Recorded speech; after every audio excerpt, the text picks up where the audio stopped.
Olá, bom dia a todos, ou boa tarde, ou boa noite, ou boa madrugada. Estamos de volta aqui e hoje uma aula um pouco mais longa, em que nós vamos juntar, obviamente, dois tipos de abordagem, terapêutica, riscos e benefícios, da fototerapia e da radioterapia. Eu convido vocês a assistirem com calma a parte de fototerapia, façam uma pausa, uma longa pausa, reflitam, anotem suas dúvidas e em seguida assistam a continuidade de radioterapia, um pouco mais leve. Nós fomos mais focados nesse momento e nós vamos entender até o porquê da fototerapia ser um pouco mais extensa do que o conteúdo de radioterapia. Com vocês, rádio e fototerapia, riscos e benefícios.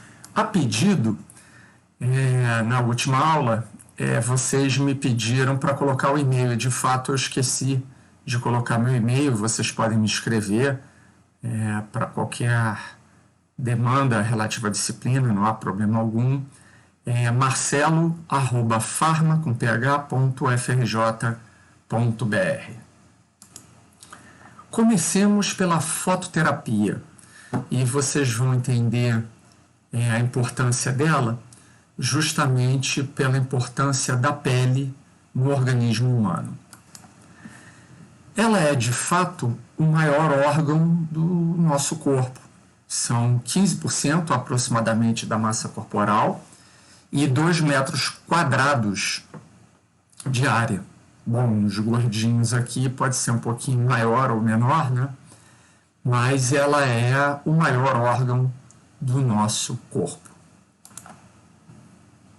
E nesse sentido, existe algo muito interessante que nós devemos perceber e entender, que é a penetração na pele das radiações não ionizantes. Então, quando nós falarmos de fototerapia, falaremos sempre de radiações não ionizantes. E se nós olharmos o grau de penetração de cada comprimento de onda e observarmos ali desde o visível à direita da tela até o UVC, não é a energia que define o grau de penetração dessa energia na pele. E aí vocês vão ver uma relação inversamente proporcional. Quanto mais energético, menos penetra na pele. Bom, isso é até fácil de entender, porque vocês certamente já fizeram brincadeira quando crianças de pegar uma lanterna de luz visível e colocar contra a mão e ver que a mão de vocês fica avermelhada do outro lado. E isso, de fato, não é a cor do sangue, o sangue que está espalhado pela sua pele, não. Simplesmente é a radiação que não é absorvida pelos nossos cromóforos, ou seja, as substâncias químicas que absorvem os comprimentos de onda da lanterna, todos do visível, e pouco absorvem o vermelho e infravermelho. Infravermelho, obviamente, nós não vemos, mas o que nós vemos da faixa do vermelho é o que passa através da nossa mão. Portanto, cromóforos para UVC são abundantes nas células, porque a penetração ocorre e praticamente, e de fato, não ultrapassa o extrato córneo, ou seja, o extrato de células mortas. E é fácil vocês entenderem que o cromóforo principal para ultravioleta é o próprio DNA. E assim sucessivamente teremos as outras radiações que são até totalmente absorvidas por nossas células antes mesmo de chegarem ao tecido subcutâneo. E o que é a fototerapia de um ponto de vista, né, de definição? É toda a terapia que aplica exposições repetidas e controladas de radiação não ionizante que é absorvida por cromóforos endógenos ou exógenos. A ideia é de induzir regressão ou controlar a evolução de diversas dermatoses, afecções cutâneas, muitas de alta incidência e difícil controle. Ou seja, nós vamos controlar sintomas e dificilmente curar aquela determinada afecção. Nós temos exemplos aqui: o infravermelho para as dores articulares e dores musculares, né, artralgia e mialgia, o ultravioleta para o ractismo e dermatoses em geral, e o visível, luz visível, para a icterícia neonatal. A ideia, neste caso, vocês verão, as diversas afecções cutâneas são inclusive de difícil descobrimento, ou seja, elas são mais determinadas pelo diagnóstico clínico de observação do que exames propriamente ditos. Muitas são ditas idiopáticas, de causas desconhecidas. E mais ainda, no caso da fototerapia, é muito importante na repetição das doses e controle dessas doses procurar diminuir os sintomas, porque existem, como em toda terapia, efeitos adversos. E são eles justamente que têm que ser minorados e controlados para nós não resolvermos uma afecção e desenvolvermos outras consequências indesejáveis. E o que são esses cromóforos? Nós temos os endógenos, depois falaremos dos exógenos. Os endógenos são aqueles que já existem no nosso próprio organismo, ou seja, substâncias que têm a capacidade de absorver luz. Cromo, cor, foro, em direção de, portanto, aquilo que vai em direção da cor, aquilo que absorve luz. A melanina já absorve o VA e o VB. O DNA é o principal e mais importante cromóforo na faixa do IVB, inclusive pelas consequências fotobiológicas. Vocês devem lembrar da aula de reparo, as lesões, uma vez não reparadas, podem causar mutações, e essas mutações podem originar cânceres. Nós também temos aminoácidos, como triptofano, precursores de colesterol, ácido urocânico, piridolina,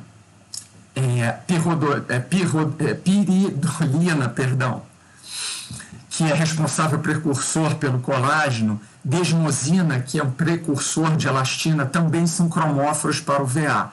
E são essas duas substâncias que, uma vez absorvendo o VB, vão perdendo sua originalidade, ou seja, vão perdendo efetividade, e isso dá o aspecto de envelhecimento da pele. Ou seja, o nosso colágeno ao longo da vida, a nossa elastina vão sofrendo as consequências do ultravioleta sendo absorvido pela pele, e isso dá esse aspecto de envelhecimento. E outros cofatores, também como NAD, FAD, são cromóforos para o VA e fazem parte de diversas proteínas que também podem perder sua efetividade se NAD e FAD forem sendo destruídos paulatinamente ao longo das exposições repetidas à ultravioleta. Bom, nós podemos identificar dentro da fototerapia duas principais características de efeito, ou seja, respostas induzidas pela radiação ultravioleta na nossa pele.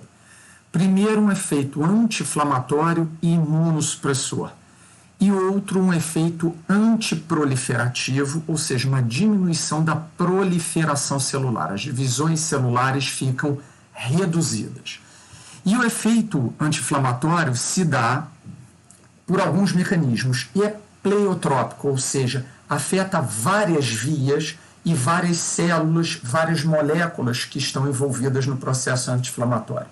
Primeiro, pela diminuição ou aumento, depende do momento do metabolismo, na produção de citocinas, interferon, interleucinas, que estão ligadas à resposta inflamatória. Indução da produção de prostaglandina envolvida no processo de inflamação e também de coagulação. Diminuição da expressão molecular na superfície de células apresentadoras de antígeno e da ativação de linfócitos T. Ou seja, o linfócito T é uma das primeiras defesas celulares contra infecções. Então, imaginemos que a afecção cutânea do indivíduo seja uma resposta de aumento ou alérgica, atópica, inflamação alérgica, diminuição da produção de linfócitos ou mesmo de sensibilidade à apresentação de antígenos, vai diminuir também a resposta inflamatória e alérgica do indivíduo. e alteração de liberação de moléculas de adesão também entre células, ou seja, as células aderindo, elas se comunicam mais facilmente e isso pode aumentar uma resposta inflamatória. Ao diminuir a adesão entre células e comunicação entre células, essa resposta também pode ser diminuída. Por outro lado, nós temos também o efeito antiproliferativo. E isso vocês vão observar e visualizar mais facilmente, porque imagine, se o ultravioleta é absorvido pelo DNA, o DNA pode sofrer lesões moleculares nas suas bases, açúcares, etc. Isso demanda reparo de DNA e isso retarda a divisão celular, porque retarda a replicação do DNA e a divisão das células em células filhas, né, e a célula-mãe.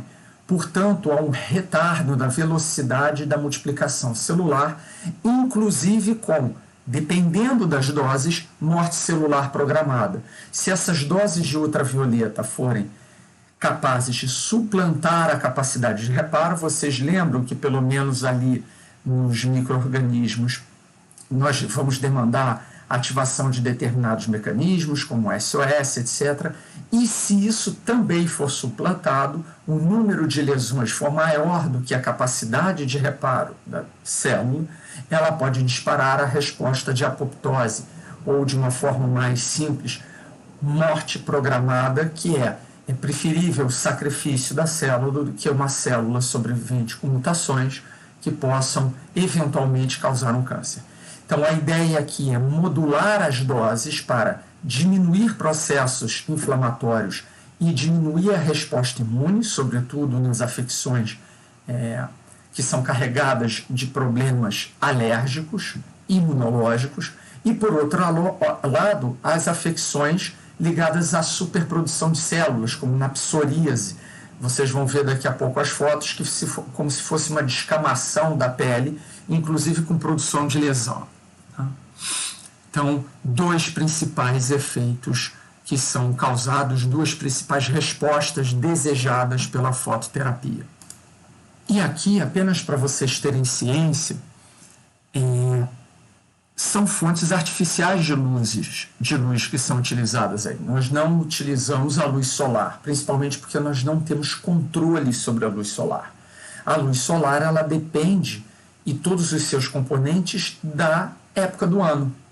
Por isso, usar fontes artificiais de luz, tanto visível como ultravioleta, porque sempre a emissão vai ser controlada e fixa, enquanto a luz solar vai depender da época do ano, da presença de luz e do período do dia. Neste caso, existem algumas opções. Lâmpadas de vapor de mercúrio para a produção de UVC, e essas lâmpadas muitas das vezes são usadas também em indústria e espaços para gerar esterilização, lembrando que o UVC é altamente absorvido pelo DNA, então se você utilizar altas doses de UVC, você acaba esterilizando o ambiente, porque todos os organismos que tiverem DNA ali, infectantes, vão ter maciças quantidades de lesão no DNA, e quando forem tentar reparar, não vão conseguir, porque essas doses foram elevadas e o número de lesões é maior do que a própria capacidade de reparo. Isso vocês já viram, inclusive, em alguns salões de beleza, etc., como se fosse um pequeno forno plástico, mas ele não aquece, com uma luz violeta. Na verdade, o que nós vemos é o violeta, aquela lâmpada é de ultravioleta, e vai, com o passar do tempo, esterilizar a superfície apenas dos materiais que estiverem ali. Se você não esterilizar o outro lado, que não estiver sendo irradiado, você continuará com o seu material contaminado. Bom, no caso das lâmpadas de vapor de mercúrio, elas demoram muito tempo para atingir a temperatura ótima de emissão e também demoram muito tempo para esfriar. E isso pode fazer com que o intervalo de uso seja grande, porque se eu apagar eventualmente a lâmpada, ela vai continuar quente. Ao religar, eu vou ter todo um tempo para ela chegar no pico máximo de emissão. Lâmpadas halógenas metálicas, elas têm um custo relativamente alto e duram pouco e têm custo elevado. Isso daí também tira um pouco o foco na aquisição. E lâmpadas fluorescentes, que são, na prática, as mais utilizadas, têm a vantagem de aquecer mais rápido e chegar no pico de emissão mais rapidamente, não emitem tanto calor e o desgaste é relativamente grande, porque ela só dura em torno de 1000 horas. Dependendo da clínica que venha utilizá-la, essas 1000 horas vão rapidamente acontecer, porque o número de pacientes é grande, são clínicas especializadas, e vocês vão ver por que daqui a pouco. Não se faz isso em ambiente não controlado também. Existem critérios para aplicação. O que é importante aqui nós destacarmos é que em fototerapia, um dos comprimentos de onda mais utilizados é o UVB, pela amplitude dos efeitos que ele tem. Mas é importante destacar também que o UVB é o principal carcinógeno ambiental de tudo que existe na natureza em termos de radiação e substâncias químicas, ou seja, estamos colocando todas as substâncias naturais mais as radiações naturais. O UVB é o principal carcinógeno ambiental, ou seja, é o principal agente que causa câncer no homem. Portanto, nós temos que ser extremamente criteriosos e cautelosos no uso desta radiação para a fototerapia. Ou seja, doses que não são necessárias não devem ser utilizadas, porque o risco de câncer acompanha a fototerapia. A faixa de maior atividade se situa entre 304 e 313 nanômetros, atingidas pelas lâmpadas fluorescentes, UVB, aquelas que eu falei anteriormente, no slide anterior, que emitem entre 295 e 350 nanômetros, com um pico em 305. E aí é importante dizer que tem dois tipos de lâmpada comercializadas. Uma de espectro amplo, que vai de 290 a 320 nanômetros, e uma de faixa estreita, ou chamada narrowband, NB, de 311 a 313. E essa narrowband está sendo a mais adotada justamente porque, com uma faixa menor de picos e fugindo do pico de lesão em DNA, nós melhoramos o que é a segurança do tratamento. Nós já vamos ver a seguir. Entendamos. Fototerapia, UVB de faixa estreita ou narrowband, UVBS, vocês vão ver na literatura, nos livros, apostila, etc. São lâmpadas que emitem entre 311 e 313 nanômetros, são um pouquinho mais caras do que aquelas de amplo espectro. E ela foi desenvolvida como alternativa ao UVB de amplo espectro para fotoquimioterapia, né? Como alternativa à fotoquimioterapia, que induz efeitos colaterais significativos e tem maior potencial, né, para desenvolvimento de cânceres, neoplasias para indivíduos predispostos, tratados por longo tempo e com doses cumulativas altas. Vamos lá. O que é a fotoquimioterapia? Nós vamos ver daqui a pouco. É a fototerapia em que é incluída uma substância química, ou seja, nós temos a ação da luz com uma substância exógena, que eu não havia dito para vocês anteriormente. São substâncias aplicadas na pele ou ingeridas, que vão, depois de primeira passagem, distribuição, vão ser acumuladas na pele e o indivíduo vai então ser irradiada. Tá? O que acontece? Já vou adiantar para vocês. A principal fotoquimioterapia é a de vitiligo. Nós vamos ver mais adiante, mas já estou avançando para vocês.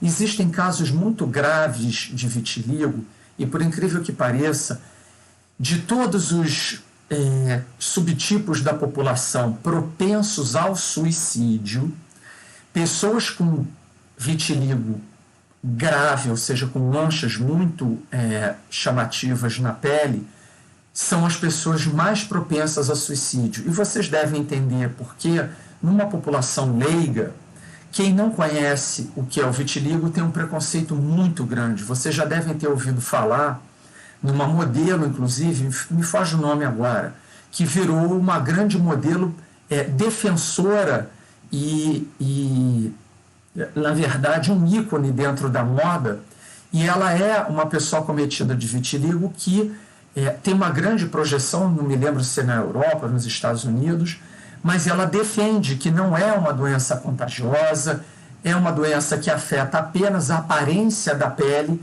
mas não traz nenhum prejuízo para a pessoa. Então, para desmistificar o mito de que o vitiligo é uma doença contagiosa. Mas isso não evita que muitas pessoas não consigam inserção social, não arrumem emprego, não se relacionem, sejam afastadas da sociedade pelo preconceito envolvido.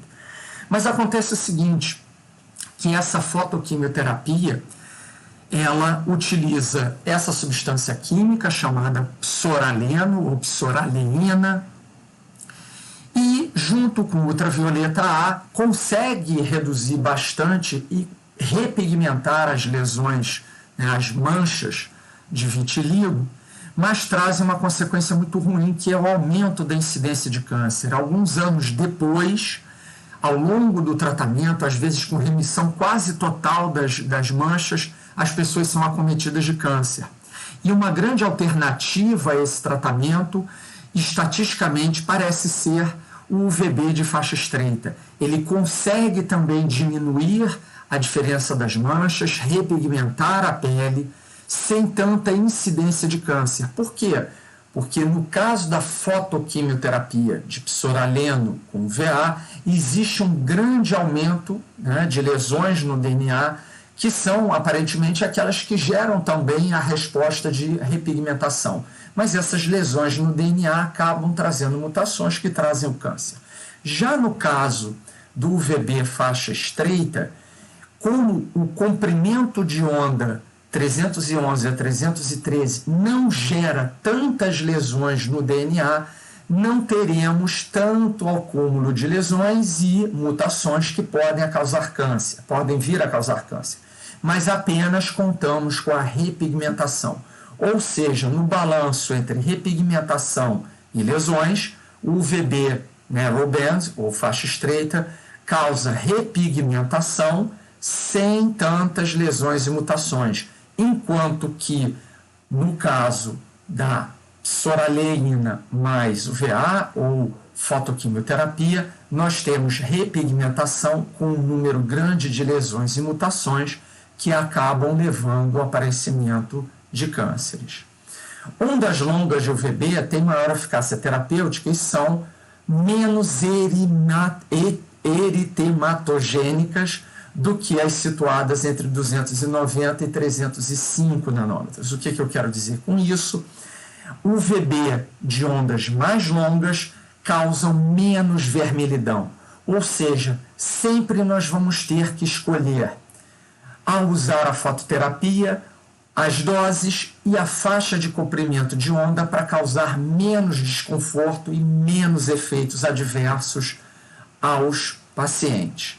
As vantagens da faixa estreita. O comprimento de onda está fora da região que induz lesão aguda ao DNA, ou seja, fora do pico de absorção principal da timina, que vai fazer os dias naqueles ciclobutanos, que são extremamente tóxicos e mutagênicos. Produz menos queimadura, ou seja, fica menos vermelho e menos edemaciado, né? Ou seja, com vermelhidão e inflamação. Permite menor número de sessões, ele é mais eficaz, porque causa pigmentação sem o desconforto. Eu não preciso de tantas doses, tantas sessões para atingir meu objetivo. E as remissões são mais prolongadas do que com o VB tradicional. Ou seja, lembre-se, eu não levo a cura, eu faço remissões.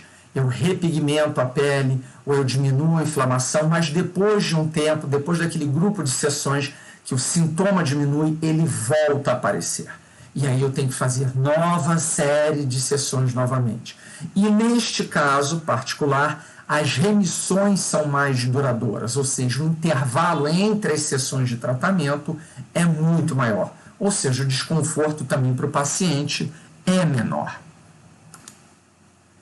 Bom, de um ponto de vista prático, o paciente ele deve ir à clínica de 3 a 5 vezes por semana e a resposta terapêutica, ou seja, o desaparecimento de sintomas e o alívio desses sintomas se dá ao longo de 2 a 3 meses.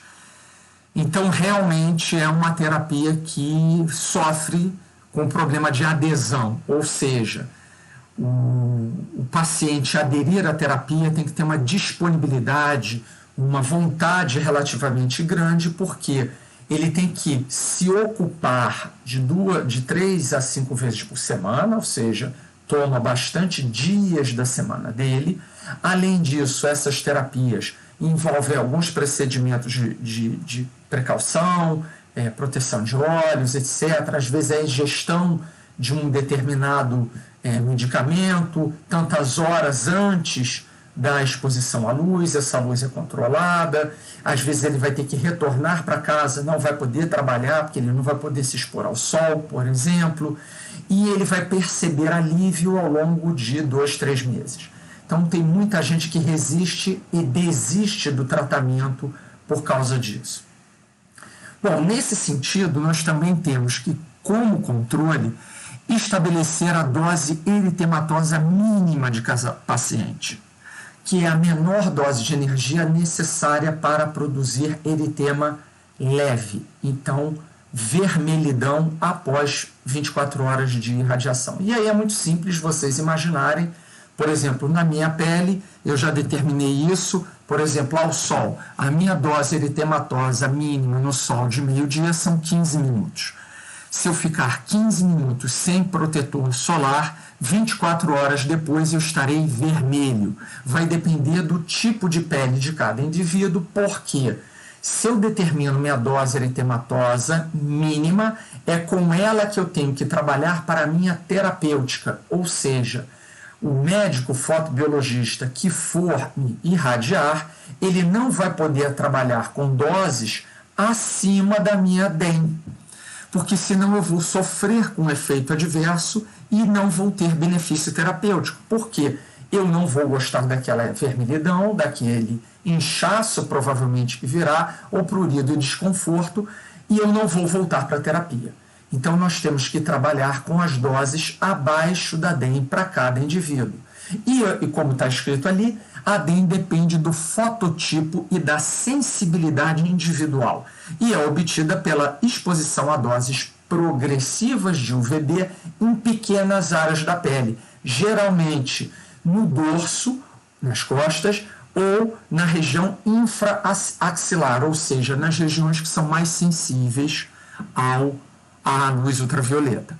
E aí ele vai fazer pequenas regiões, vai pedir para eu retornar no dia seguinte e vai observar com que dose minha pele ficou vermelha.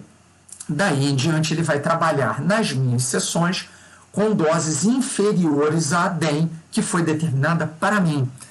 Então, lembrando, aqui é muito importante nós destacarmos como farmacêuticos que um dos critérios de controle, além da DEM, é que se eu precisar irradiar uma determinada região da minha pele, eu vou irradiá-la e provavelmente a outra região eu vou passar um protetor solar, um creme solar com um determinado fator de proteção solar. E o fator de proteção solar nada mais é do que um fator que se relaciona com a DEM e quer dizer o quê? O número de vezes que ele vai me proteger com relação à minha DEM. Então, para escolher o meu fator de proteção solar, eu tenho que conhecer a minha DEM. Um fator de proteção 30, ele será capaz de proteger aquele indivíduo, ele, né, no caso aqui, a mim, 30 vezes a minha DEM. Ou seja, se eu posso ficar 15 minutos sem fotoprotetor, se eu usar um FPS 30, eu vou poder ficar 30 vezes mais tempo ao sol para ter vermelhidão. Ou seja, eu vou usar o fotoprotetor e não vou ficar 30 vezes 15 minutos. Certo? Não vou poder ficar porque ele vai dar vermelhidão depois dessas 30 vezes. Vamos supor que fosse FPS 2, para vocês fazerem a conta mais fácil, e eu também. Se eu fico 15 minutos, com FPS 2 eu posso ficar 30 minutos. mas 30 minutos depois, com FPS2, eu terei vermelhidão. Portanto, eu não devo ir no limite da fotoproteção. E ainda, queridos, o fotoprotetor não é um bloqueador. Esse termo está proibido por lei no Brasil. Não existe bloqueador. O nome correto sempre será usado filtro, porque o filtro filtra. Algo passa pelo filtro. Então, nós sempre seremos irradiados, certo? Ao usar um FPS2, nós estaremos o quê? Com uma proteção de 2 vezes a minha dose eritematógena mínima. Portanto, se são 15 minutos, com 30 minutos eu ficarei vermelho 24 horas depois. Então, eu não devo me expor. E mais ainda, o fotoprotetor ele vai se perdendo depois da aplicação. Vocês sabem que a aplicação não garante proteção ao longo do dia. E esse é um grande risco que nós temos ao usar fotoprotetor e pensarmos que estamos totalmente protegidos. Não, nós entramos na água do mar, na água da piscina, nós transpiramos e ele vai sendo perdido ao longo do tempo. Portanto, as reaplicações são necessárias após cada mergulho. Fiquem na sombra, usem roupas que protejam vocês do UV. Ou seja, muito cuidado e não pensem que o uso de filtro solar garante proteção total. E aqui nós temos os fototipos. Desde muito sensível a muito pouco sensível ou insensível. E aqui nós vamos ver a diferença entre o ruivo, ou praticamente albino, e o indivíduo negroide tipo 5. A sensibilidade de pele é diferente e a dose eritematógena mínima também é diferente. A dose eritematógena mínima no indivíduo ruivo é muito menor do que no indivíduo negroide. E lembrando, todos têm risco de desenvolver eritema e edema. E ainda as consequências como câncer de pele, etc. A questão aí, o importante é a dose. Existirão sempre pessoas com mais sensibilidade e outras com menos sensibilidade à luz solar, ao UVB principalmente. Bom, e que aplicações nós temos? Para as dermatoses inflamatórias, com período crônico de evolução, com vitiligo, psoríase, parapsoríase, linfomas cutâneos de células T, eczemas crônicos. Ou seja, todas essas afecções cutâneas, elas são crônicas e têm período de evolução. Elas podem diminuir ou aumentar. Um exemplo clássico que vocês já devem ter visto, que é muito frequente na população, as manchas de vitiligo, às vezes elas diminuem ou aumentam, dependendo às vezes do humor do indivíduo, se ele está estressado, se ele teve uma infecção, se o sistema imune dele foi modificado, se ele teve uma outra doença que diminuiu a imunidade ou aumentou a imunidade, elas evoluem e se modificam ao longo do curso da vida. No caso aí, psoríase, vocês já devem ter visto pessoas com manchas e são, às vezes, lesões realmente que se formam na pele, porque há um aumento da multiplicação celular, principalmente nas áreas de cotovelo, extremidades, joelhos, pés, com descamação. E a parapsoríase, normalmente, é mais ou menos o mesmo tipo de lesão, mas espalhada pelo corpo. Vocês vão ver no tronco também. Os linfomas dão no corpo, ao longo da pele inteira, né? Também são processos inflamatórios, dão vermelhidão. Os eczemas são lesões em geral, que vocês vão observar na pele, com prurido, ou seja, com coceira também. E elas acompanham a vida do indivíduo inteira. Tá? O que nós vamos tentar fazer com a fototerapia é diminuir ou suprimir esses sintomas e controlá-los ao longo da vida. E aí a ideia é usar monoterapia, ou seja, uma única terapia, apenas com a luz, ou associada a outros fármacos, como retinóides, metotrexato, ciclosporina, com o objetivo de diminuir o tempo de tratamento e as doses das medicações mencionadas. Na psoríase, nós utilizamos alguns quimioterápicos, utilizados inclusive para a terapia do câncer, Porque a ideia é o quê? Diminuir a proliferação celular daquelas células que geram a lesão, que geram a descamação, junto com a luz ultravioleta. Ou só a luz ultravioleta, ou só a substância química, os quimioterápicos. Mas, às vezes, há a necessidade da combinação de ambos, dependendo da gravidade e da extensão das lesões que são observadas.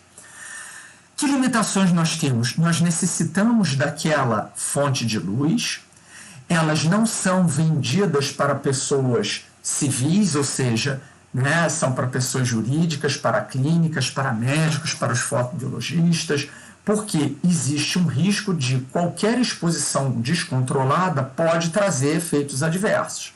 A adesão do paciente é um limitador, porque, como eu falei para vocês, ele tem que ir de 3 a 5 vezes por semana e só começa a observar realmente os efeitos benéficos em até 3 meses. Então tem que ter muita paciência, muita dedicação do paciente, já estamos dizendo o próprio nome, em aderir à terapia. E se há possibilidade de indicação ao paciente. Por exemplo, pacientes de pele muito branca e com histórico de câncer na família ou outras afecções cutâneas que possam ser incompatíveis com a terapia, não vão poder usar a fototerapia. E qual é a outra questão? Dependendo da gravidade da afecção cutânea, o número de doses de sessões pode ser muito grande e você chegar no limite do tratamento, porque as doses de ultravioleta são cumulativas. O que eu quero dizer com isso? Não é que o UV fique em nós, mas as consequências sim. As lesões no DNA vão se acumulando. Então, o que acontece? A cada dose, a cada sessão, você tem lesão, seu mecanismo de reparo vai e tenta atuar. Você tem nova lesão e seu mecanismo de reparo vai e tenta atuar. E isso sucessivas vezes, lembre-se, errar é humano e molecular. Em algum momento, nossos sistemas de reparação vão falhar e nós vamos acumular mutações também. E isso, todo médico fototerapeuta, ele vai saber qual é o máximo que determinado paciente pode acumular. Então vai chegar no momento, nosso intervalo agora de sessões vai ter que aumentar, porque senão eu vou atingir o máximo que você pode ter ao longo da sua vida e nós temos que continuar controlando sua afecção. Bom, aqui nós temos os dois exemplos, tanto da psoríase, que dá lesões normalmente nas extremidades, onde você tem atrito. Normalmente vocês já podem perceber que a pele humana é um pouco mais grossa, no cotovelo, e essa resposta a essa pequena fricção que nós temos diariamente é muito mais exacerbada nos pacientes com psoríase. E também naqueles pacientes com parapsoríase, que aí as afecções já se dão em todo o corpo. A ideia de se utilizar a fototerapia é a ação antiproliferativa, ou seja, o que há aqui nessas lesões é um aumento da divisão celular em resposta ao atrito da pele com superfícies. Então, em qualquer lugar que nós encostarmos, vamos perder pele, mas na pessoa cometida de psoríase, essa resposta é exacerbada, como se a agressão ao corpo fosse muito maior do que ela é de fato. Então, as células se dividem muito mais rapidamente, a renovação da pele, então gera um processo de descamação. Além disso, anti-inflamatória, porque vocês veem que a região fica inflamada, vermelha, e também imunossupressora, ou seja, diminuindo essa resposta imune, que também causa o processo inflamatório nas lesões. Existe uma alternativa também ao UVB, que é a fotoquimioterapia sistêmica, principalmente nos casos de parapsoríase.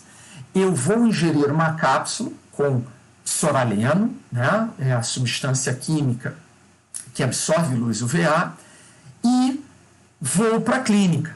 Quando eu chego na clínica, eu vou deitar naquela câmara de irradiação e vou ser irradiado com UVA no meu corpo inteiro ou nas regiões afetadas pela parapsoríase. O que vai acontecer é que essa substância, o psoraleno, ele tem uma capacidade de entrar na célula, atingir o núcleo, ultrapassar a barreira, a membrana nuclear e atingir a hélice do DNA. Ele se intercala entre as duas fitas do DNA e fica ali intercalado. Quando essa molécula é irradiada pelo UVA, ela fica num estado excitado e forma ligações covalentes com o DNA. E isso causa uma pigmentação na pele após alguns dias, que vai ajudando a diminuir a diferença tanto de cor da pele, ele também serve para vitiligo, como também diminui a resposta imune e a quantidade de descamação na psoríase e parapsoríase. Vocês devem observar, e já deve ter acontecido com um de vocês, ao tentar fazer caipirinha no sol ou tomar caipirinha se sujando de limão e ver que sua pele já ficou queimada. Ou ainda, como disse uma colega de vocês alguns semestres atrás, ela foi limpar uma piscina vazia com um detergente branco, que eu não posso dar a marca, que tem limão. E ela se sujou toda do detergente que tinha limão, e onde tinha detergente que ela não limpou na hora, ficou suja, ficou toda manchada com manchas escuras que sumiram quase um mês depois. Ou seja, ela fez uma fotoquimioterapia com pulva. Estava no sol, se sujou com psoraleno, que tem na casca dos cítricos, também do figo, e vocês devem ter muito cuidado, principalmente com bronzeadores caseiros feitos à base de refrigerante de cola, né, não posso dizer as marcas, contendo casca de figo ou casca de limão, porque são ricos em psoraleno. E como vocês não vão ter qualquer controle sobre essas receitas caseiras, sobre a concentração de psoraleno, e muito menos quanto deles vai ser colocado na pele e quanto tempo vocês vão ficar a que doses expostos ao sol, tenham muito cuidado. Não usem isso de forma alguma e não ofereçam isso a ninguém. Há uns 15, 20 anos atrás, duas turistas mineiras vieram para o Rio de Janeiro, usaram esse tipo de receita caseira e morreram, porque elas passaram na metade do corpo, deitaram ao sol, ficaram no sol ao longo do dia, dormiram ali, quando acordaram já estavam com dores enormes, dores no corpo inteiro, tiveram queimaduras de segundo grau, porque foram dolorosas, foram internadas, como a pele já tinha sido comprometida, tiveram problema de desidratação, não resistiram e morreram, faleceram. Então, muito cuidado. Por isso que todo tipo de terapia, seja ela fototerapia ou fotoquimioterapia, tem que ser extremamente controlada. Então, nós temos o que se chama PUVA, que é psoraleno mais UVA, que vai ser a fotoquimioterapia indicada muitas das vezes para a psoríase, para psoríase e também para o vitiligo. Indicada em quadros localizados, sim, como, por exemplo, psoríase palmo-plantar ou acometimento do couro cabeludo, que são lesões mais difíceis de serem tratadas. E UVB em indivíduos de pele clara apresentando lesões com placas finas de psoríase, ou seja, as lesões mais leves, UVB, e aquelas mais graves, psoraleno mais UVA. Por que só nas mais graves? São as mais difíceis de tratamento, porque no caso do PUVA, psoraleno mais UVA, existe o risco aumentado de câncer anos depois daquelas sessões de fotoquimioterapia. E a mais segura de todas, o VB faixa estreita, que apresenta resultados comparáveis ao PUVA sistêmico. Comparáveis, não tão eficientes, vai depender do paciente. Mas, Marcelo, se vai ter câncer, por que a pessoa faz então o PUVA? Queridos, eu volto a dizer, não é uma afecção contagiosa, não é uma doença que você vai passar para outro por contato, mas existe um grande preconceito social voltado por causa do aspecto. Parece que a pessoa é suja, parece que a pessoa tem alguma infecção por fungo, e o aspecto afasta a sociedade. Portanto, o risco aí vale o benefício. São pessoas que podem, inclusive, cometer suicídio, chegam a esse ponto por não conseguirem se inserir na sociedade. Portanto, eliminar esses sintomas, inclusive o desconforto, porque são lesões que causam coceira, trazem um desconforto muito grande, também tem um aspecto social que é muito importante. Então, nós devemos prestar muita atenção a esses pacientes e orientá-los. Né? Existe um benefício que é a supressão parcial, o controle dessa sintomatologia, mas existe o risco futuro de câncer de pele. Bom, é ponderar e tratar e acompanhar esses pacientes ao longo de toda a vida. Aqui, colegas, em termos de vitiligo, vocês podem ver pelas fotos, tem diversos níveis, graus diferentes de manchas. E, mais uma vez, essas, ainda por cima, não causam nenhum desconforto ao paciente, porque não causam dor, coceira, absolutamente nada. O que prevalece aí, de fato, é a questão social, né? O preconceito da sociedade com relação às manchas. Então, eu ressalto aí o exemplo dessa modelo que defende, né, apenas uma pele diferente. Tá?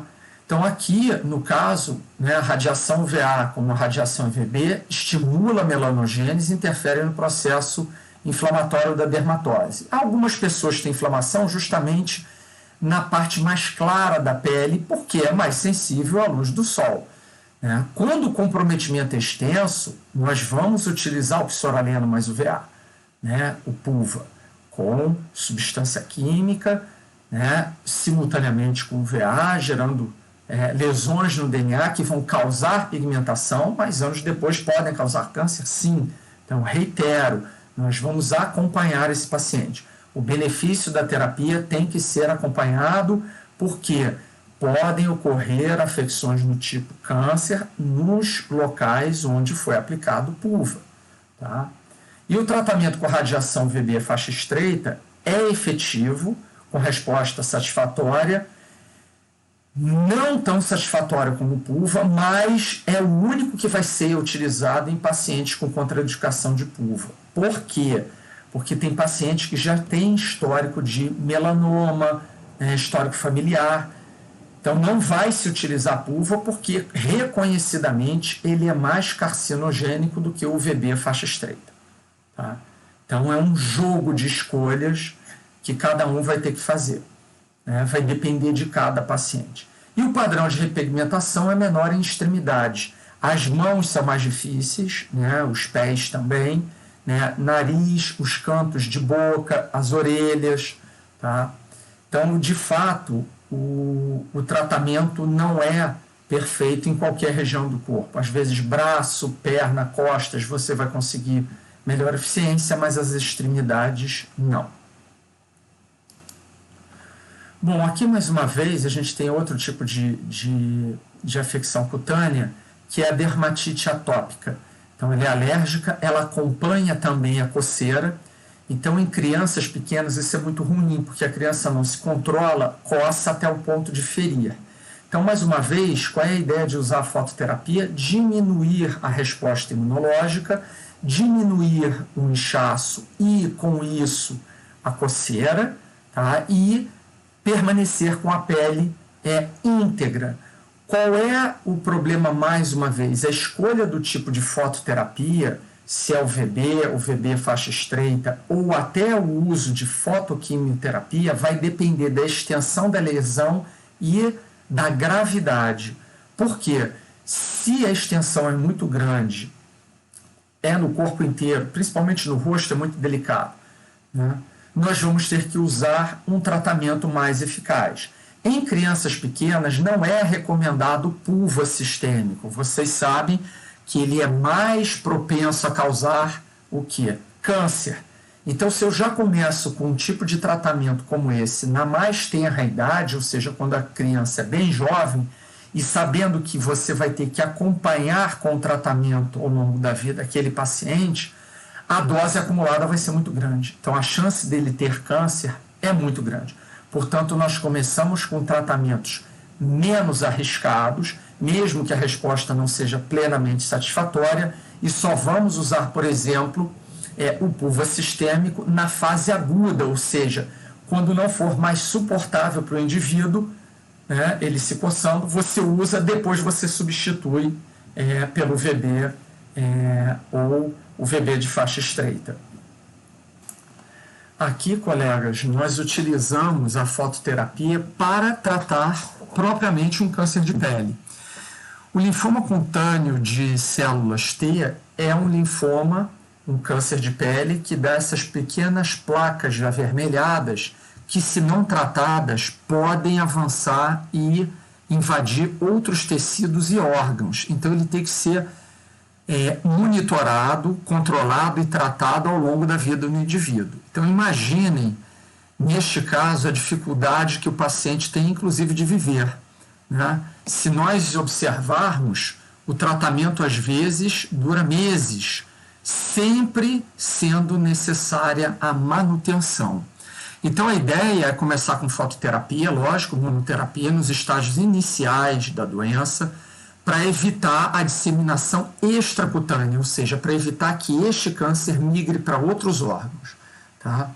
E determinar quais são os períodos de remissão, quanto tempo demora naquele paciente o aparecimento, o tratamento, a remissão, né, para o surgimento de novo sintoma, ou seja, nova placa. E isso vai variar de indivíduo para indivíduo. E em estágios mais avançados, nós vamos ter que entrar com medicação. Então, vamos utilizar interleucinas ou retinoides com o objetivo de diminuir a proliferação celular. E também o pulva sistêmico nos casos de maior gravidade, vai ser a primeira opção. O tempo médio total de tratamento é de 3 a 6 meses, como eu já comentei para vocês, né? E é muito desgastante para o paciente, porque são várias sessões semanais, cuja remissão também é observada ao longo de meses, né? E o tratamento com narrowband tem algumas vantagens em relação, né? Eu sempre vou estressar isso para vocês, né, do que o pulva, porque tem o menor risco de carcinogênese. E aqui, neste caso, entendam, estamos tratando um câncer com algo que vai diminuir a manifestação, o avanço desse câncer, mas em si pode causar outro câncer. Então, lembre-se do que a gente falou do modelo de malignização celular. Existe iniciação, promoção e progressão. Obviamente, todo câncer já instalado deve ser combatido. Mas o que vai acontecer daqui a 6 meses ou um ano, quando essa mancha voltar, não vai ser o câncer que eu estou induzindo, mas células residuais que não morreram do meu tratamento anterior. O câncer que eu posso eventualmente causar neste paciente, fruto da terapia, ele acontecerá muitos anos depois, porque o processo de iniciação, promoção e progressão, ele é lento.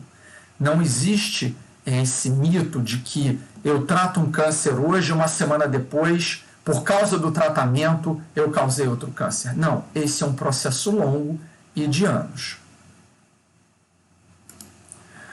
Outro exemplo de fototerapia que é eficaz é contra a esclerodermia, enrijecimento da pele. Vocês já devem ter visto, obviamente, pessoas mais idosas, né, que já têm comprometimento de colágeno, desmosina, enfim, elastina. A mão fica muito inchada, brilhosa, bem esticada e muito enrijecida. A pessoa tem até a dificuldade de fechar a mão e dobrar os dedos. Eu vou aumentar um pouco aqui a imagem daqui a pouco, mas vocês podem facilmente encontrar fotos na internet sobre pessoas com esclerodermia. Então, o que a radiação UV promove é a liberação de citocinas que induzem a formação de colagenase, que vai destruir o colágeno e melhorar um pouco a flexibilidade da pele e vai facilitar um pouco o movimento das mãos, né? Além do seu efeito imunossupressor, que vai diminuir os processos inflamatórios. O tratamento com pulva está indicado em forma generalizada, ou seja, no corpo inteiro, né? E aí realmente não temos alternativa. O tratamento tem que ser mais drástico. Mas, em geral, o que acontece é esclerodermia nas mãos. É mais frequente nas mãos. Outro tipo de fototerapia aplicada para afecções cutâneas é para a doença enxerto versus hospedeiro. Em pessoas transplantadas ou até pessoas que sofrem transfusões de sangue com frequência, anticorpos, células T do doador reconhecem antígenos do receptor e causam uma resposta imunológica que se dá na pele, nessa forma cutânea que vocês estão observando, que pode ser pigmentada ou não, né, no caso da liquenoide, ou seja, o antígeno do receptor é reconhecido pelo anticorpo do doador. E isso dá esse aspecto de mancha e às vezes até dura, né, esclerodermiforme, que pode ser duro pigmentado ou apenas pigmentado. E aí se utiliza fototerapia do tipo VA, que foi a primeira utilizada para essa doença. Então, o que acaba acontecendo com a pessoa é que você, por causa do pulvo, acaba pigmentando a pele do indivíduo, fica mais escurecida. Não é muito frequente, mas pessoas que tiveram transplantes de medula ou ainda de órgãos inteiros podem passar por isso. No caso de transplantes de medula, a afecção é mais frequente. No caso de transplantes de órgão inteiro, como o órgão é localizado, isso não chega com tanta frequência a se manifestar na pele. E trabalhos atuais mostram bons resultados também com o VB de faixa estreita, mas existem pessoas que são acometidas no corpo inteiro. E aí, mais uma vez, dependendo da gravidade, o PUVA vai ser a opção escolhida para esse tipo de afecção de resposta imune exacerbada do hospedeiro, né, da doença enxerto versus hospedeiro. Mais um exemplo de afecção cutânea, erupção polimorfa à luz. Tem gente que tem alergia ao sol. Recentemente, antes da pandemia, acho que no semestre de 2019.1, nós tivemos uma aluna da Faculdade de Farmácia que não podia tomar sol, que ficava exatamente com esse tipo de erupção cutânea. E, por incrível que pareça, é utilizado o VB de faixa estreita para dessensibilizar um indivíduo à erupção polimorfa à luz.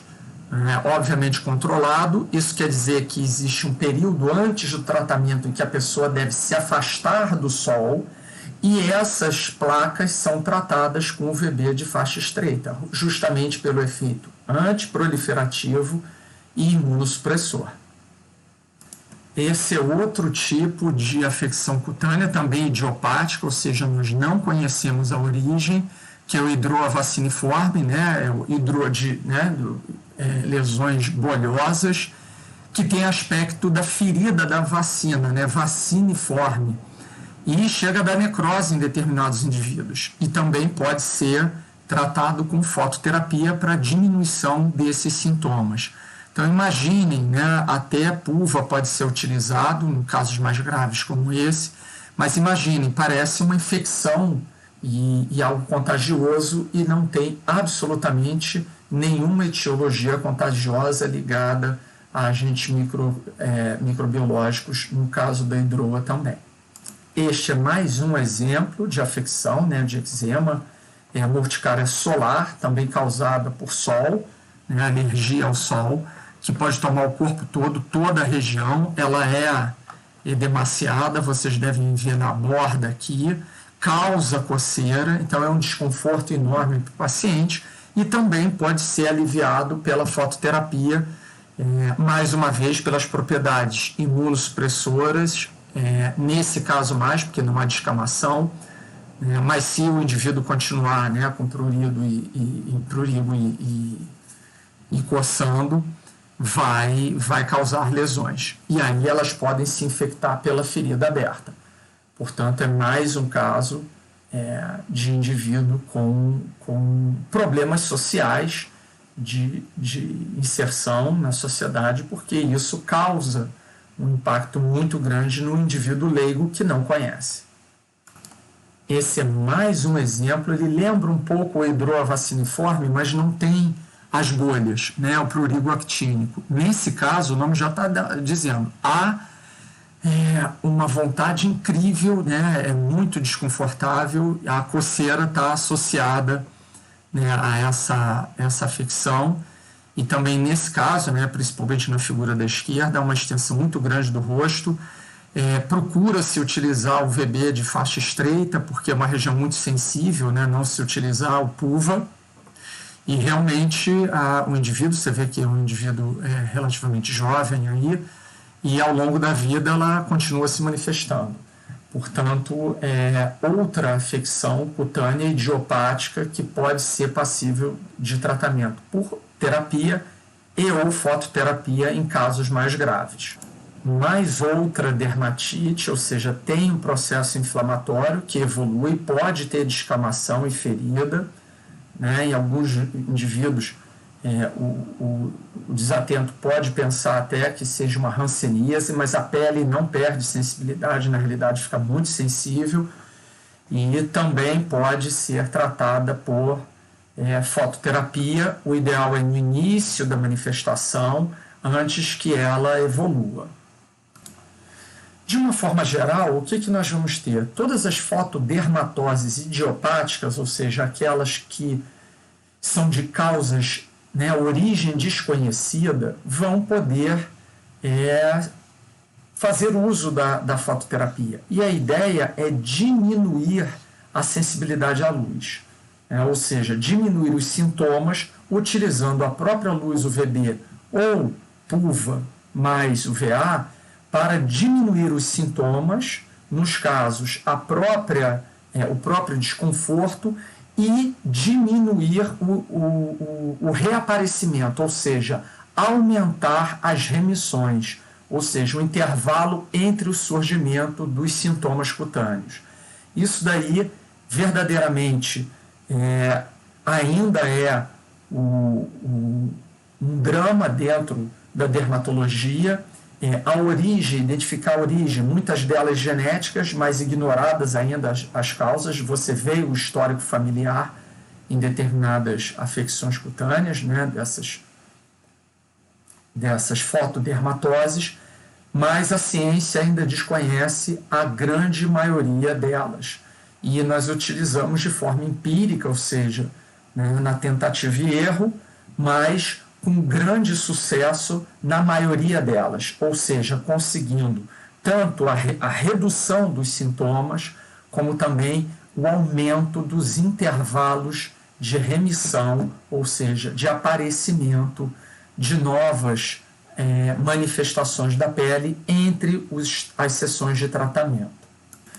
Obviamente que nós temos que prestar atenção e ter os cuidados. Eu fui falando desses cuidados ao longo da aula inteira, mas aqui eu destaco eles. Evitar exposições à radiação UVB durante o curso do tratamento, ou seja, se você está em tratamento com fototerapia, você não deve ir à praia, à piscina, se expor ao sol.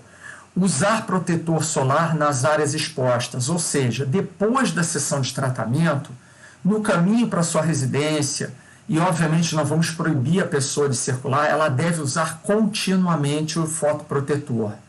Proteger os olhos com lentes UV opacas durante o tratamento. E é muito importante também não adquirir óculos de sol sem ser de fonte realmente segura, de fornecedores seguros. Não comprar óculos de sol.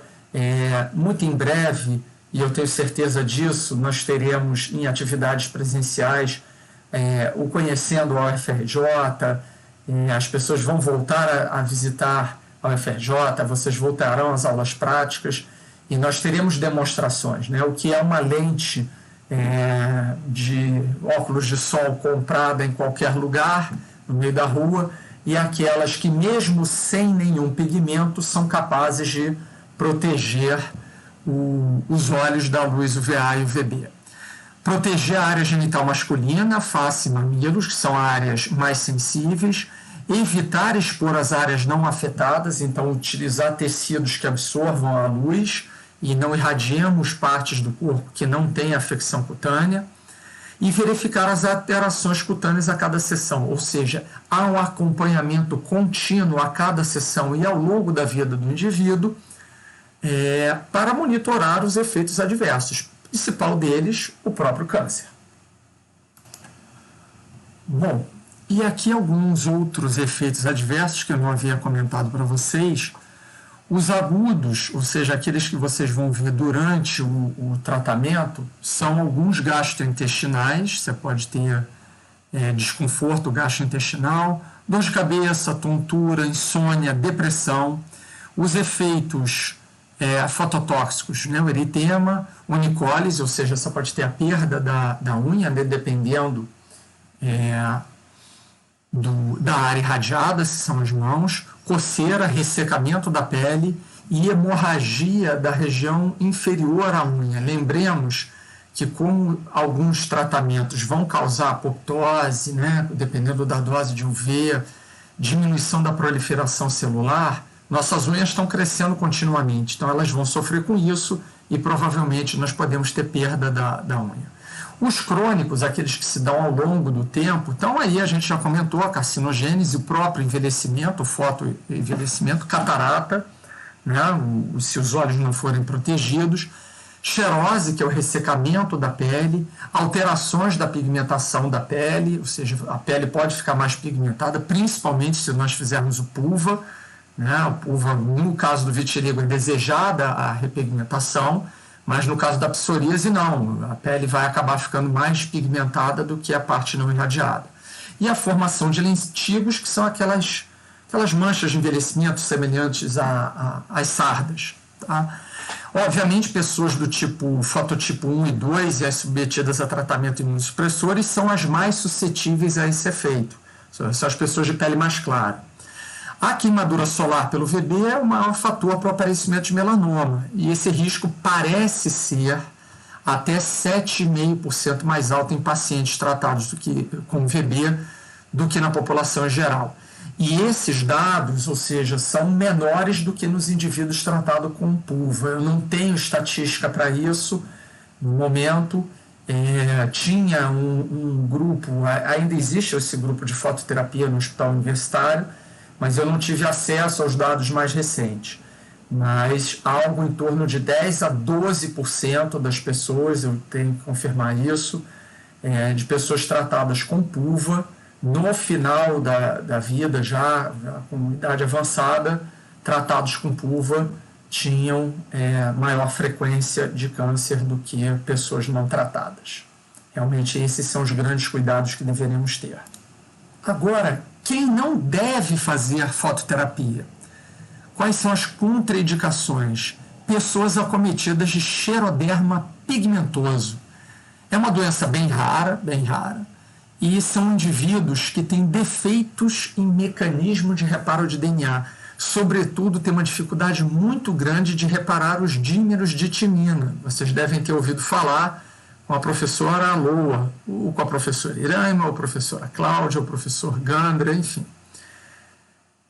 Esses indivíduos, na mais tenra idade, basta se expor ao sol normal poucas horas, já são todos manchados de pequenas sardas, porque ao não reparar muito bem os dímeros de timina, essas lesões permanecem, eles têm mais susceptibilidade, ou seja, têm mais edema e eritema na pele, e acumulam mais mutações do que indivíduos normais. E essas mutações acumuladas dão câncer de pele na mais tenra idade. Indivíduos com 4, 5 anos de idade já começam a ter câncer de pele. E antes dos 40 anos de idade, 100% dos indivíduos que têm xeroderma pigmentoso, né, que é a aparência da pele dele, por isso o nome da doença, já tem câncer. Né? Então, eles não devem ser tratados com fototerapia, porque senão vão desenvolver câncer mais rapidamente do que a população normal. Indivíduos albinos, porque realmente não produzem melanina, e esses vão ter também uma probabilidade de câncer muito mais alta, então contraindicação para eles. Pessoas com antecedentes de câncer de pele, histórico de família, pessoas que já venham fazendo o tratamento imunossupressor, porque o tratamento com fototerapia é também imunossupressor, alguém que já tenha feito ou esteja fazendo tratamento com radiação ionizante, então não vamos somar os dois tratamentos. História prévia de exposição solar, trabalhadores que trabalham no campo, pessoas que trabalham expostas continuamente ao ambiente, ao sol, antecedentes de pessoas com catarata, então se tiver que irradiar a área próxima dos olhos, no rosto, não devem ter indicação para fototerapia, e alterações hepáticas ou renais. Por quê? Muitos dos tratamentos são fotoquimioterapia. Então, a depuração desses fármacos pode estar comprometida nesse pessoal, dessas pessoas, e o efeito da terapia ser mais exacerbado. Então, nós não vamos preconizar, recomendar tratamento com fototerapia para esses indivíduos. Em mulheres grávidas, o método PUVA está contraindicado porque o psoraleno pode ter efeito teratogênico, mutagênico, no bebê, no feto. Então, não é recomendado o PUVA em mulheres grávidas. Usemos UVB, monoterapia ou UVB narrowband, e só em casos excepcionais que o PUVA vai ser adotado em mulher. Mas, em princípio, em mulheres grávidas, em princípio, ele é completamente evitado. E, finalmente, o exemplo clássico, que todos já devem ter ouvido falar, que é a fototerapia com visível no caso de icterícia neonatal. O fígado do bebê ainda não está maduro, ele não consegue degradar e eliminar toda a hemoglobina. Hemoglobina é essa que depois da renovação das células vermelhas, né, das hemácias. Essa bilirrubina, ela não é hidrossolúvel e ela começa a se acumular na pele do bebê, a não ser que ele a degrade. Como o fígado ainda não tem maturação, esse acúmulo na pele dá aquela aparência amarelada, e se não for tratado, essa bilirrubina consegue passar pela barreira hematoencefálica e gerar lesões neurológicas. Então, essa lesão neurológica conhecida como kernícteros, ela pode deixar sequelas, e para evitar isso, nós convertemos bilirrubina, pela ação da luz visível na faixa do azul, em subgrupos de substâncias solúveis que podem ser eliminadas pela urina. Então, está aí outro tipo de fototerapia. Ela é essencial, porque isso pode trazer sequelas neurológicas graves para o bebê. Não tem efeito colateral conhecido, porque nós utilizamos luz visível, que em princípio não é capaz de causar danos mensuráveis adversos durante ou após o tratamento. Portanto, ele é extremamente seguro com luz visível e evita danos neurológicos graves ao neonato.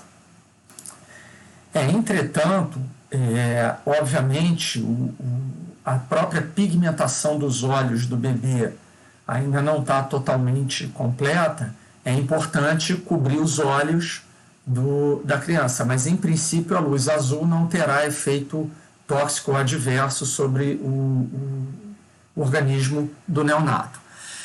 Então, a eficácia terapêutica depende da luz, né? E também depende da concentração sérica de bilirrubina antes do tratamento. Então, quanto mais precocemente se identificar os sinais de pele amarelada, mais rapidamente. A superfície corporal exposta, então o interessante é tratar a criança sem roupa, né? Não vamos cobrir o corpo da criança para diminuir a irradiância. A distância entre a fonte luminosa e o bebê, a dose emitida, ou seja, o maior número de lâmpadas vai ter um efeito mais rápido. O tipo de luz, então não é qualquer luz visível, é no comprimento de onda do azul, de 420 a 450, que é o comprimento de onda absorvível pela bilirrubina, e as características intrínsecas do recém-nascido, peso, nutrição, se existem outras comorbidades, outras patologias associadas. mais o tratamento é extremamente eficaz. Aqui nós passamos, no momento, a radioterapia e mudamos das radiações não ionizantes para as radiações ionizantes. E vocês vão ver aqui que o tratamento é diferente. Nós não vamos utilizar radiações ionizantes para a grande maioria das afecções cutâneas, mas eminentemente para processos carcinogênicos. E aqui nós destacamos os tipos de radioterapia, a braquiterapia e a teleterapia. Começando pela tele, é um pouco mais fácil de entender, que é o mesmo princípio que vocês estão tendo essa aula. À distância. Tele quer dizer à distância, ou seja, terapia à distância.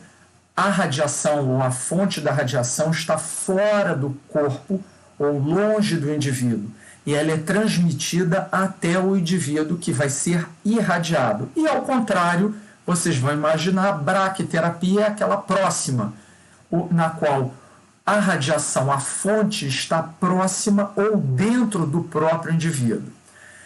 Na teleterapia, a fonte de radiação fica afastada do paciente. São utilizados como fonte, basicamente, bombas de cobalto e césio. E nesse tipo de terapia, o tumor pode ser exposto à radiação de duas formas. Por focos cruzados, ou seja, eu tenho múltiplas fontes irradiando aquele tumor maciço, ou ainda cicloterapia, que eu tenho como se fosse em 3D todos os ângulos possíveis de fontes irradiando, focos cruzados em duas dimensões e cicloterapia completamente irradiado. Isso diminui a dose total em várias fontes diferentes que não irradiariam outros órgãos, mas estariam concentradas apenas no núcleo central do órgão ou tumor que precisaria ser irradiado. O foco único não é mais utilizado porque imaginemos um único foco atravessando um corpo inteiro, iria toda a dose de radiação atravessar vários órgãos que não precisam ser irradiados até chegar no órgão ou tecido que precisaria. Então, realmente, os efeitos adversos são muito maiores no foco único, que já não é mais utilizado. No caso da braquiterapia, como eu havia falado, são pequenas cápsulas que concentram grandes doses de radiação, em pequenas fontes, pequenas cápsulas que são introduzidas ou colocadas próximo ao paciente. A fonte está literalmente em contato com o tecido a ser tratado ou dentro do próprio órgão do paciente, introduzida com um catéter ou uma sonda. Várias formas de emissores, vários emissores, vários nuclídeos são utilizados. Estronço, cobalto, irídio, rádio, e eles são emissores de partículas que têm pequeno alcance, ou seja, nós não vamos utilizar, por exemplo, emissores gama, que têm um grande alcance, porque se a fonte está no paciente, se ela tiver grande alcance, ela pode sair do corpo do paciente e atingir outro indivíduo, colocando ele em risco.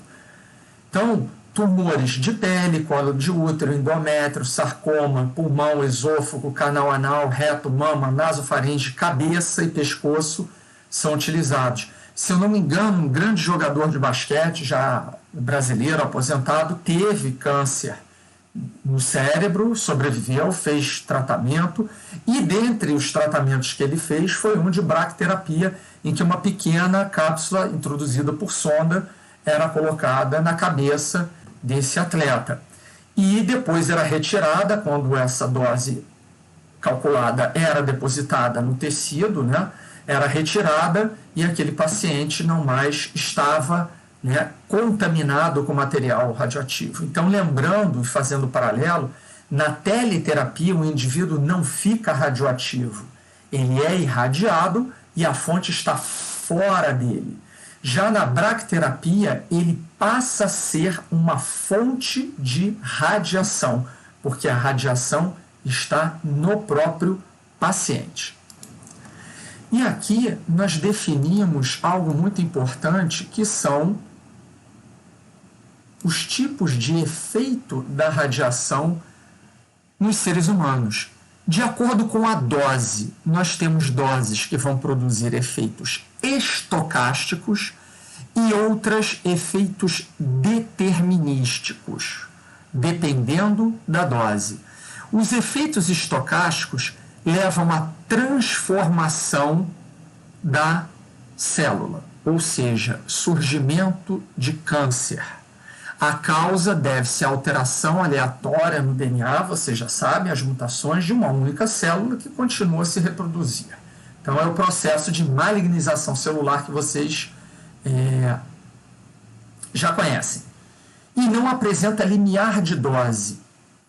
O que define o efeito estocástico é a probabilidade, ou seja, não é a quantidade de dose que você recebe, mas a probabilidade em função do número de doses.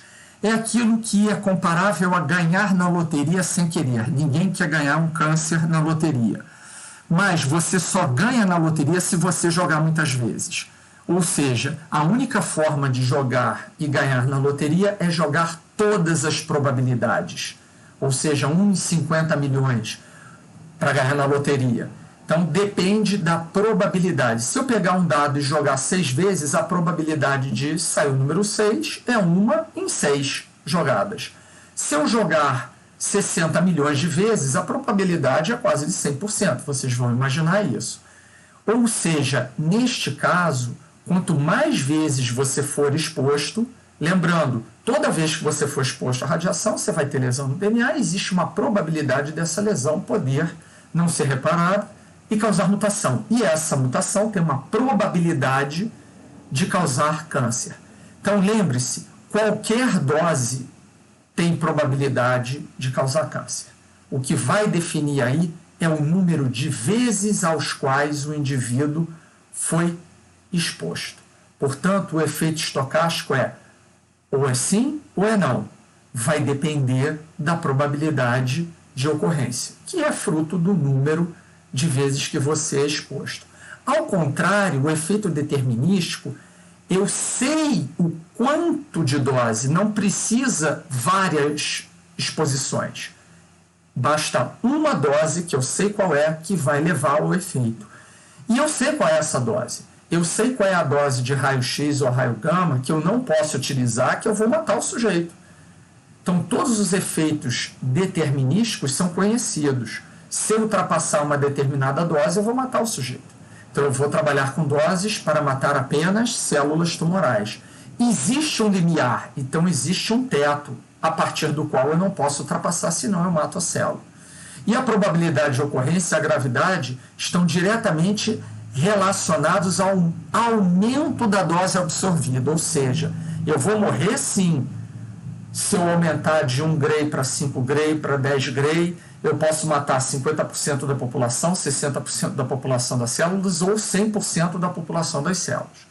Então, depende da dose, enquanto que no efeito estocástico depende do número de exposições.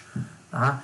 E, geralmente, os efeitos determinísticos aparecem num curto intervalo de tempo. Os efeitos estocásticos, no longo tempo. Por quê? O câncer não se manifesta precocemente. Ele se manifesta ao longo dos anos, né, após aquela irradiação. E, normalmente, vocês vão ver os efeitos agudos, são náusea, anemia, esterilidade, hemorragia, necrose, porque você está matando células. E nós temos agora a classificação segundo o tempo da manifestação. Nós temos os imediatos e tardios, aqueles que ocorrem, né, em período de horas ou até algumas semanas após a irradiação, por exemplo, vermelhidão, queda de cabelos, necrose de tecido, alterações sanguíneas, e os tardios, catarata, câncer, anemia plástica, ou seja, glóbulos vermelhos, brancos e plaquetas são diminuídos em produção. Tá? Então, dois diferentes. Células que se dividem muito serão mais sensíveis do que células que se dividem mais lentamente.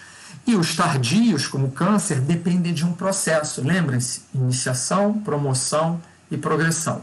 E ainda segundo o nível do dano somático no corpo ou genético, que são nas células germinativas.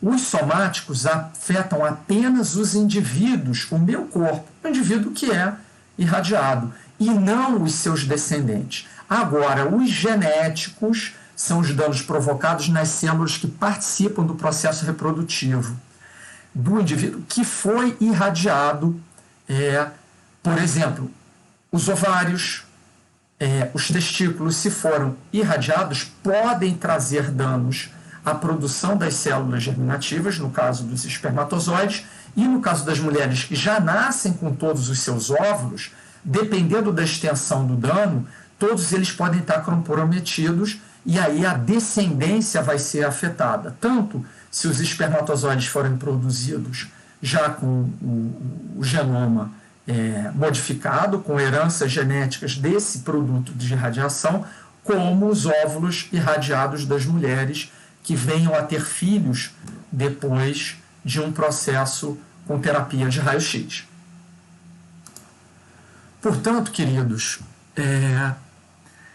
todas as terapias que vocês forem acompanhar, e seja o paciente, ou o desenvolvimento de novas moléculas, ou associação de fototerapia com substâncias químicas, ou até a própria radioterapia com fármacos, implica o monitoramento e o acompanhamento de todos os efeitos. Lembrem-se, não há terapia 100% eficaz e 100% segura. Nós teremos sempre que lidar, dependendo do paciente, dependendo do tipo de estratégia, monitorar as consequências e a continuidade de todas as terapias.